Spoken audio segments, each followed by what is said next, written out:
रात के तकरीबन 1 बजे कब्रिस्तान में चारों तरफ सन्नाटा छाया हुआ था। शायद ही कोई ऐसा शख्स होता जो इस टाइम वहां पर कदम रखने की हिम्मत भी कर पाता। विजय नाम का ये शख्स एक कब्र के पास बैठा हुआ कुछ मंत्रों का जाप कर रहा था। एक फावड़ा और एक तेज धार चाकू रखा हुआ था। मुझे पता है तुम्हारी मौत तुम्हारी शादी के दिन हुई थी। तुम्हारी आखिरी ख्वाहिश थी कि तुम्हारी एक खूबसूरत बीवी हो। जीते जी तो तुम्हारी ये ख्वाहिश पूरी नहीं हुई, लेकिन मरने के बाद मैं तुम्हारी ख्वाहिश जरूर पूरी करूंगा। ये बोलकर उसने फावड़ा उठाया और कब्र को खोद डाला। कुछ ही देर में कब्र में पड़ा मुर्दा नजर आने लगा। विजय ने पोटली को खोला।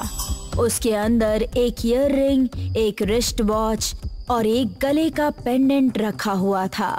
उसने मुर्दे की कब्र में उन तीनों चीजों को फेंक दिया।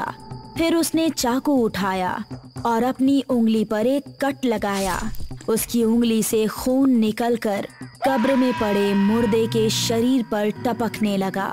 मुर्दे ने तेज तेज भयानक आवाज में सांस लेना शुरू कर दिया।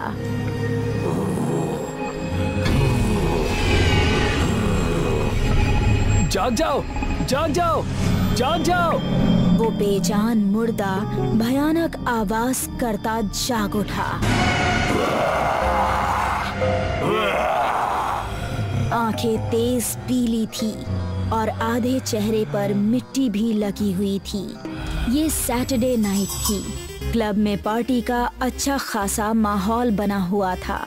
तभी तनवीर उसके कान में बोला, I have a surprise for you। तुम और सरप्राइज? लाओ दो, कहाँ है?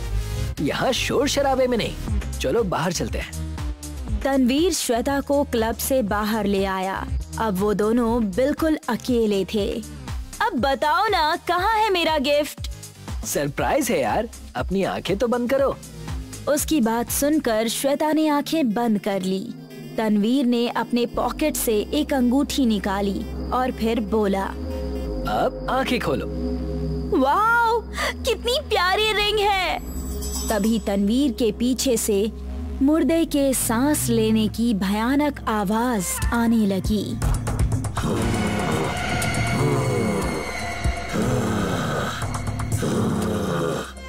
तनवीर के पीछे खड़े उस मुर्दे ने अपना भयानक पंजा पीछे से तनवीर की कमर में घुसाया।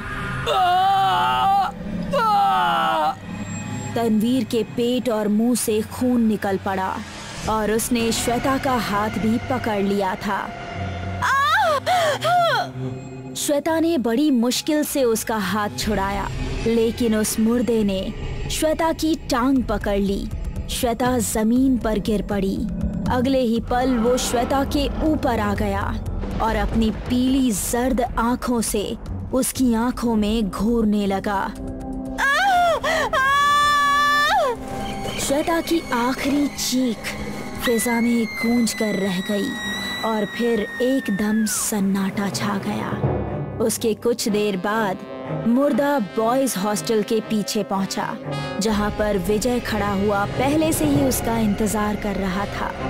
आपका काम हो गया। दो तो गए, अब बस तीसरा बाकी है।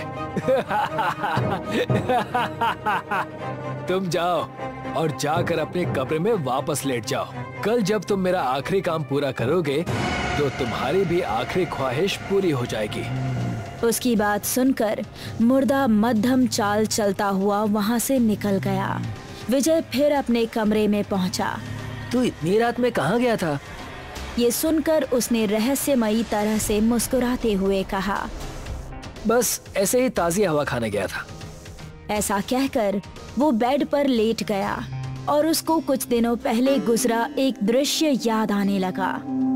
रिया, मुझे तुमसे बस एक बार ठीक से बात करनी है, उसके बाद तुम्हारी जो मर्जी हो बता देना। उफ यार, तुमको मना करते करते तो मैं पागल हो चुकी हूँ। तुम लोगों को पता है, ये अब तक 12 बार मुझे प्रपोज कर चुका है।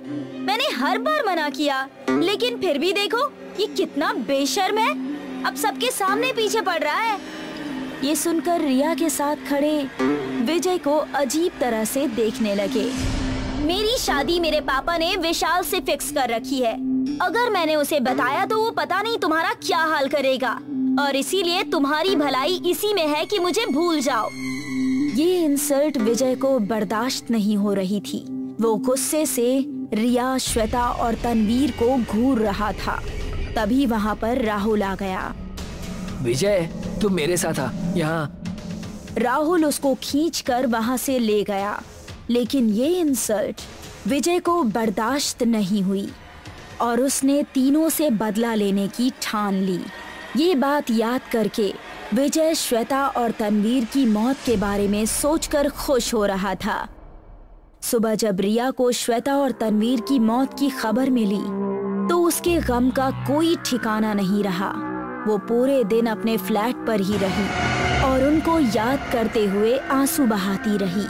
उस तरफ हॉस्टल में विजय और राहुल अपने कमरे में मौजूद थे। राहुल स्टडी कर रहा था और विजय बैठा हुआ कुछ सोच रहा था। जैसे ही 11 बजे विजय चुपचाप अपने कमरे से बाहर निकल गया। आज देखना ही पड़ेगा कि ये रोज रात को जाता कहाँ है। ऐसा कहकर राहुल भी उसके पीछे पीछे हो लिया। राहुल ने देखा कि विजय हॉस्टल से कुछ ही दूरी पर बने कब्रिस्तान में चला गया। वो फिर से उसी खुदी हुई कब्र के पास जाकर खड़ा हो गया। मुर्दा अभी उसके अंदर ही लेटा हुआ था। ये यहाँ कर क्या रहा है? विजय ने कोई मंत्र पढ़ा और अपनी जेब से छोटा सा ब्लेड निकालकर अपनी उंगली पर कट लगाया। जैसे ही खून उस मुर्दे के शरीर पर टपका, उसने फिर से सांस लेना शुरू किया।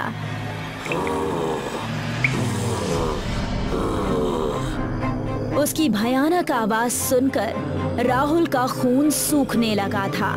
तभी उसकी सांसें तेज हुई और मुर्दा अचानक से जाग उठा। उस मुर्दे को देखकर राहुल बेहद डर गया। रिया अभी भी अपने फ्लैट पर ही थी और कमरे में बैठी श्वेता और तनवीर को ही याद कर रही थी।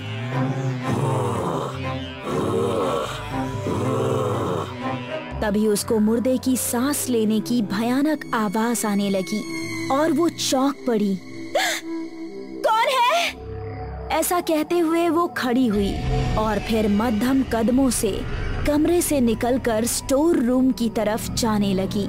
जैसे जैसे वो स्टोर रूम की तरफ बढ़ रही थी, मुर्दे की आवाज और रिया के दिल की धड़कनें दोनों तेज हो रही थी। उसने जैसे ही दरवाजा खोलकर अंदर कदम रखा, सामने खड़े हुए मुर्दे का भयानक चेहरा देखकर उसका दिल दहल गया। आंखें लाल लाल चमक रही थी और चेहरे पर मिट्टी लगी हुई थी। क्या रिया इस मुर्दे से अपनी जान बचा पाएगी? इन सभी सवालों के जवाब हम जानेंगे इस कहानी के अगले और आखिरी पार्ट में।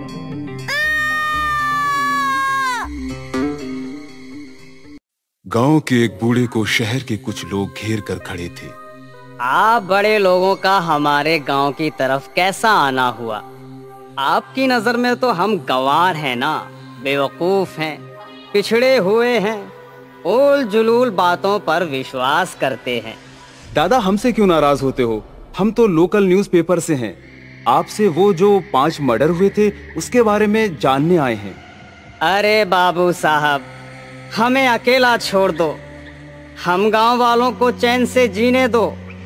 हम आपका मजाक उड़ाने आपके शहर नहीं आते, तो आप हमारा चैन छीनने गांव क्यों आते हो? देखें बाबा, हम आपकी पूरी इज्जत करते हैं, बस जानना चाहते हैं कि यहाँ क्या हुआ था। यहाँ क्या हुआ था? यहाँ चोरी हुई थी, यहाँ मौत का नंगा नाच हुआ था, यहाँ आत्माओं के साथ अन्याय हुआ था, जिसके बदले में उन 5 लोगों की जान गई। बाबा, थोड़ा आराम से समझाइए ना। तो सुनो, हमारे गांव में एक प्रथा है, हम मरने वालों को गाड़ देते हैं। यही नहीं, उनके साथ उसके परिवार के कुछ गहने भी उसकी कब्र में डाल देते हैं, क्योंकि हमारे गांव का विश्वास है कि जब आदमी मर के दूसरी दुनिया में जाता है तो वो अपनी संपत्ति भी अपने साथ वहाँ लेकर जाता है। इसलिए उसके मरने के बाद उसकी कीमती चीज़ें उसी की कब्र में डाल दी जाती हैं। हमारे कब्रिस्तान में सबसे पहली कब्र उस इंसान की है जिसकी मौत कहा जाता है 1000 साल पहले हुई थी, और ऐसा माना जाता है कि वो सारी कब्रों का रक्षक है और कब्र को नुकसान पहुंचाने वालों का भक्षक। हम बचपन से ही इसी गांव में पैदा हुए और रहे। हमें आज तक किसी परेशानी का सामना नहीं करना पड़ा, क्योंकि हमें अपनी रीति रिवाज पर पूरा विश्वास था। पर तुम शहर वालों को लगता है कि हम लोग पिछड़े बेवकूफ़ हैं। वो पांचों तुम्हारे जैसे ही शहरी थे। जब उन्हें पता चला कि हमारे गांव में कब्रों के अंदर गहने पड़े हैं, तो पांचों के पांचों लूटने का मंसूबा बनाकर हमारे गांव आ गए और एक एक करके हर रात किसी न किसी कब्र को लूटने लगे। उन्हें हमारी मान्यता की तो कोई इज्जत नहीं, पर साथ ही किसी बात का डर भी नहीं। हमारे गांव में तो सोते हुए को भी परेशान नहीं किया जाता, पर ये शहरी तो मरे हुए को भी चैन से नहीं रहने देते।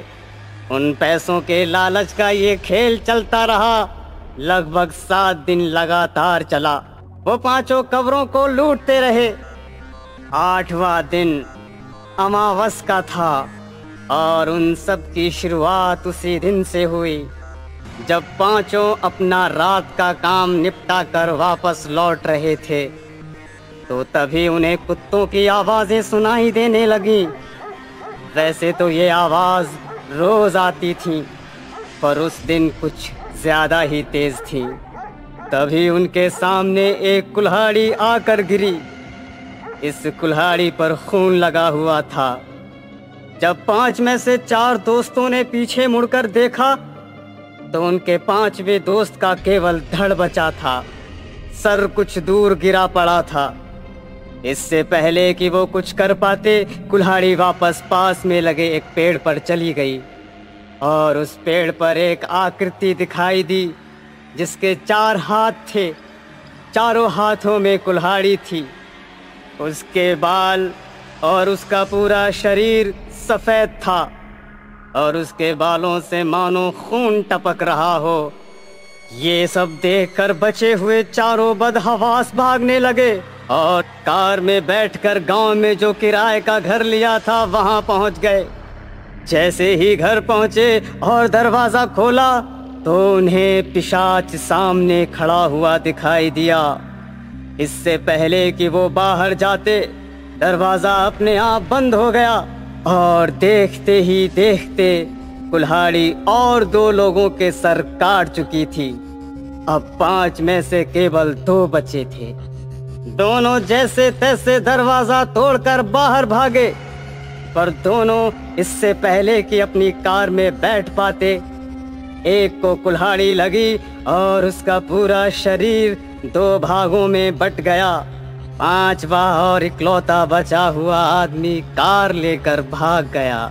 आप शहर वालों को तो जो करना था कर दिया, बाकी तो हमें भुगतना था। हर रात वो पिशाच किसी ना किसी को दिखाई देता और बोलता, मेरा काम खत्म नहीं हुआ है, मैं बिना काम खत्म किए अपनी कब्र में नहीं सो सकता। एक अजीब सी बात हो रही थी। वैसे तो गांव वालों को उस पिशाच से डरना चाहिए था, पर वो हम में से किसी को नुकसान नहीं पहुंचाता। और तो और वो कभी ना किसी का रास्ता रोकता, ना किसी पर हाथ उठाता। वो बस जब कभी किसी को दिखाई देता तो मानो विनती कर रहा है कि जैसे तैसे उसका काम खत्म हो जाए ताकि वो वापस आराम करने जा सके। तभी हमने गांव में एक पंचायत बुलाई।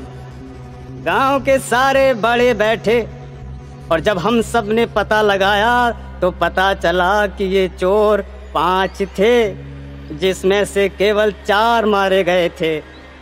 यानी कि पिशाच 5वें आदमी की तलाश में है, और जब तक उसकी तलाश खत्म नहीं होगी वो यूं ही भटकता रहेगा और गांव में भी लगातार डर का माहौल रहेगा।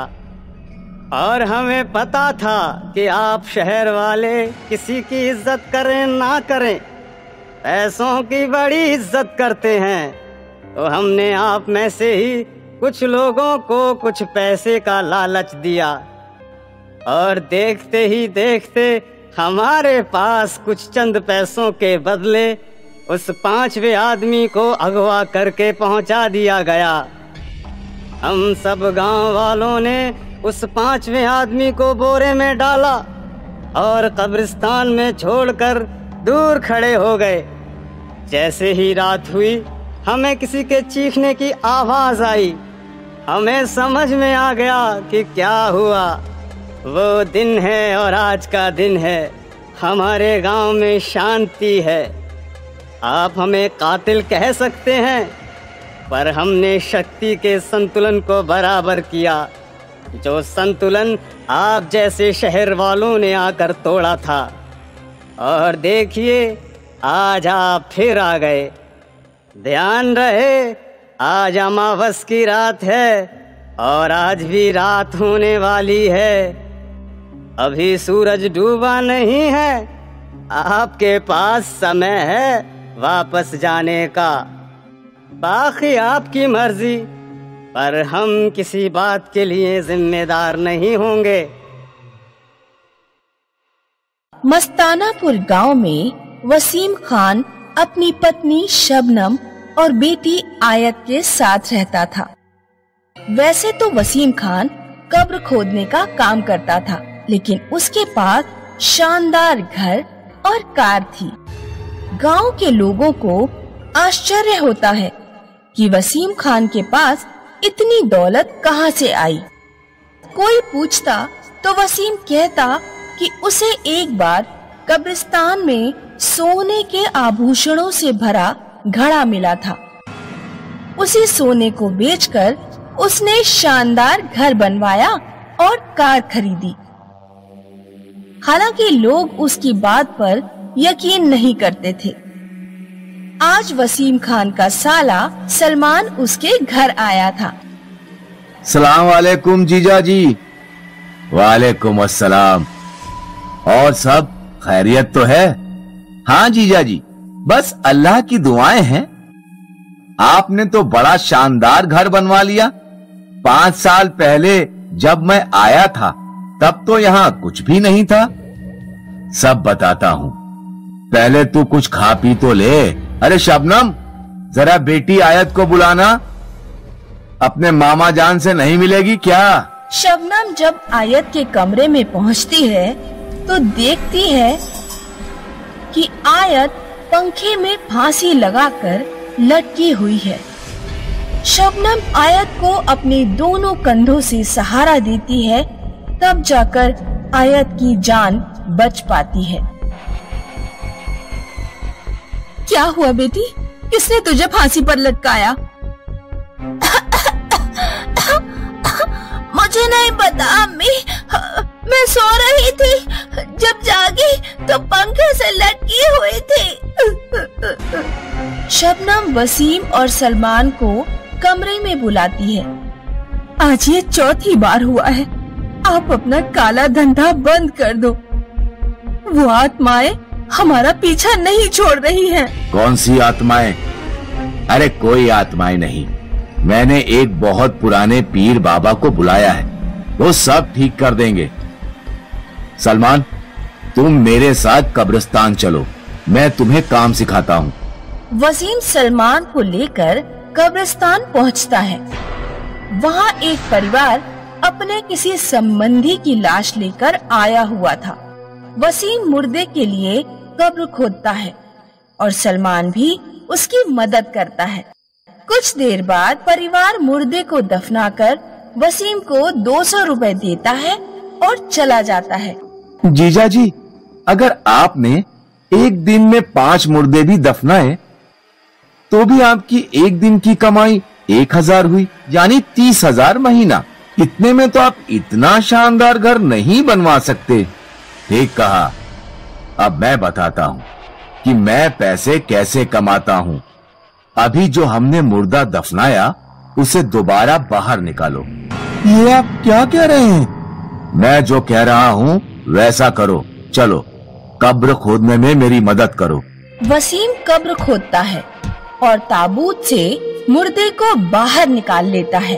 तभी दो आदमी वहाँ आते हैं। वसीम मुर्दा उन्हें सौंप देता है और आदमी उसे 1 लाख रुपए देकर चले जाते हैं। अब कुछ समझे? मैं मुर्दों का व्यापार करता हूँ। वे 2 आदमी अंग तस्कर थे। मुर्दा अभी ताजा था, यानी कुछ देर पहले ही आया था। उसकी आंखें, किडनी, दिल सब कुछ निकालकर बेचा जा सकता है। इसी तरह मुर्दों का व्यापार करके मैं अमीर बना हूँ। यही काम मैं तुम्हें सिखाना चाहता हूँ।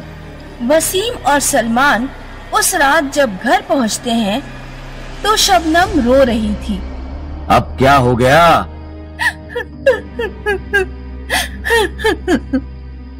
आयत अपने कमरे में सो रही थी, पता नहीं कहाँ चली गई। पूरा घर छान मारा, कहीं नहीं मिल रही। तीनों लोग घर के बाहर आयत को ढूंढते हैं।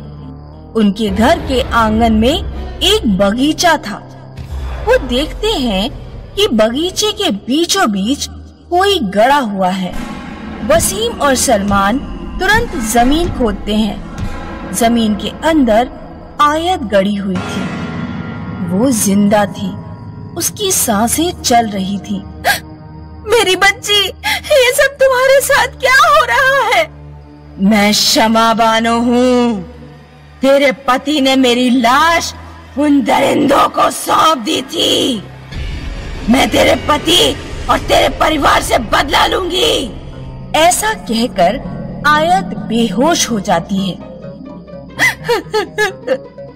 मुर्दे बेचने का घटिया धंधा बंद कर दो। ये सब तुम्हारी वजह से हो रहा है। चिंता मत करो, कल पीर बाबा हमारे यहाँ पहुँच जाएंगे। अगले दिन एक बाबा वसीम के घर आता है और पूरे घर में झाड़ फूंक करता है। अब कोई आत्मा तुम्हारे घर में नहीं भटक पाएगी। ऐसा कहकर बाबा चला जाता है। हमें अपनी बेटी का निकाह कर देना चाहिए। मेरे दोस्त अकरम का लड़का हमारी बेटी की उम्र का ही है। कल हम उनके घर बात करने चलेंगे।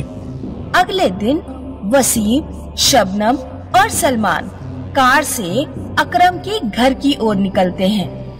वसीम कार चला रहा था। जब वे लोग कब्रिस्तान के सामने से गुजर रहे थे तो अचानक वसीम को कार के सामने एक भयानक चेहरा दिखाई दिया। वसीम ने एकदम स्टीयरिंग घुमाया तो कार पेड़ से जा लगी। शबनम और सलमान के सिर में चोट लगी और वे दोनों बेहोश हो गए। वसीम भी चोटिल हुआ, लेकिन वो किसी तरह कार से बाहर निकल आया। हम उन्हीं लोगों में से हैं जिनके शरीर को तूने उन दरिंदों को सौंप दिया था। तीनों भूतिया औरतें वसीम को खींचते हुए कब्रिस्तान में ले जाती हैं और जिंदा गाड़ देती हैं। कुछ दिनों बाद शबनम अपनी बेटी के साथ वो गांव हमेशा के लिए छोड़ देती है। आज भी गांव के लोग रात में कब्रिस्तान के आसपास जाने से खौफ खाते हैं। लोगों ने अक्सर वहां आत्माओं को भटकते देखा है।